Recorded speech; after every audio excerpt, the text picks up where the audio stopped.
ஒரு நாள் காலை நேரத்தில் மகாத்மா புத்தர் எழுந்திருந்தபோது வாசலில் ஒரு செல்வந்தர் நின்றிருந்தார். அவர் மிகுந்த கவலையுடன் இருப்பதை பார்த்த புத்தர், உங்களுக்கு என்ன பிரச்சனை என்று கேட்டார்.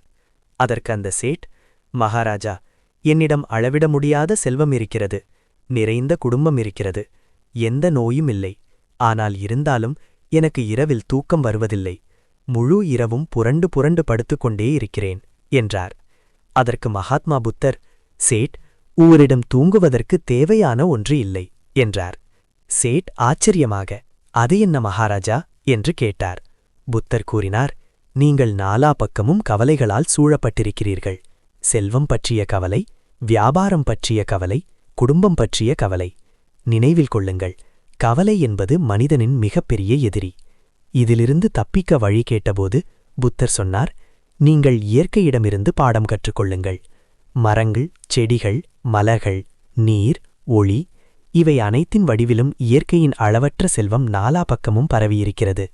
ஆனால் இயற்கை எந்த கவலையும் இல்லாமல் தன்னிடமுள்ள செல்வத்தை இரு கைகளாலும் முழு உலகத்திற்கும் தொடர்ந்து வழங்கிக் கொண்டே இருக்கிறது.